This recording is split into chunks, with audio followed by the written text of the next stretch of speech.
Hey guys, আসসালামু আলাইকুম। সবাই কেমন আছেন? আপনাদের দোয়ায় ভালোবাসি, আমি অনেক ভালো আছি। আগের যে সামনেই তো ঈদ এসে গেল, দেখতে দেখতে কুরবানির ঈদ কিন্তু চলে আসলো। আপনাদের কিন্তু সবাইকে কুরবানি ঈদের দাওয়াত রইল। আমার বাড়ি কিন্তু চলে আসবেন, কিন্তু কুরবানি দিব না, কিন্তু দাওয়াত দিলাম সবাইকে। আর কে কে কুরবানি দিতেছেন, গরু না খাসি না দুম্বা কুরবানি দিচ্ছেন, সবাই মিলে কমেন্টে জানিয়ে দিবেন কে কুরবানি দিচ্ছেন। আমি তো কুরবানি দিচ্ছি না, কারণ আমাদের টাকা নাই, তাই কুরবানি দিতে পারতেছি না। যার যার টাকা আছে সেই তো কুরবানি দিবে, আমরা কি আর কুরবানি দিতে পারবো? কারণ আমরা অতটা বড় লোক না। আর আমি যে ব্যবসা করি সে ব্যবসায় এতটা প্রফিট পাইও না, ঠিক মতো আমি বিক্রি করতেই যেতে পারি না। তাহলে কেমনে কুরবানির ভাগটা দেব? তাই তো দিতে পারিনি। আপনাদের রাজুল দোয়া করেন, ভালোবাসেন, সামনেবার ইনশাল্লাহ দেব। যদি আমার ফেসবুক থেকে কখনো পেমেন্ট পাইতাম, তাহলে অবশ্যই আপনাদের দোয়া ভালোবাসায় আমি কিছু হলেও কুরবানি দিতাম। তো নতুন একটা ভিডিও নিয়ে আসলাম। আমার একটা করলার গাছ আছে, বাগান আছে, সেই করলার গাছে পোকা ধরেছে। এত করলা ধরছে, কিন্তু করলার বিচিতে ভিতরে সবগুলোতেই পোকা ধরেছে, হলুদ হয়ে যায় সেই পোকাগুলি। সে একটা করলাও খাওয়া যায় না।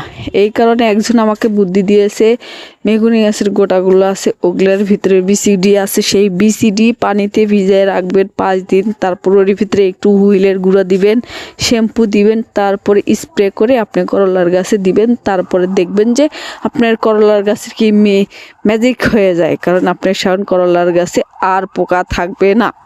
আমাকে এই টেকনিকটা একজন শিখাই দিছে।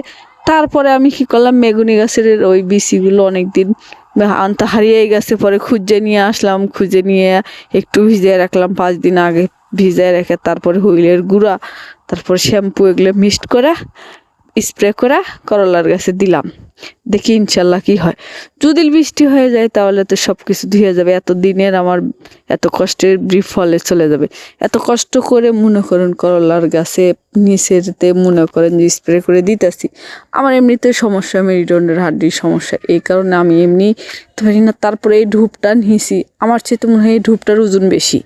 এই ওজনটা নিয়ে আমি তো ঠিক মতো আবার চেকাইতে হচ্ছে, এইভাবে চাকাইয়া মনে করেন যে স্প্রে করে দিতে হয়। আমি তো সেটা পারি না, দিমু কেমনে?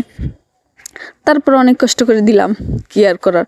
কারণ করলার যে দাম 100 টাকা কেজি, এই কারণে কি হচ্ছে, আজকে দিমু, যত করে কষ্ট হোক না কেন। তারপরে করলা গাছ স্প্রে করে আমি ওষুধ দিব। তো দেখতে দেখতে দিয়েই ফেলাইলাম।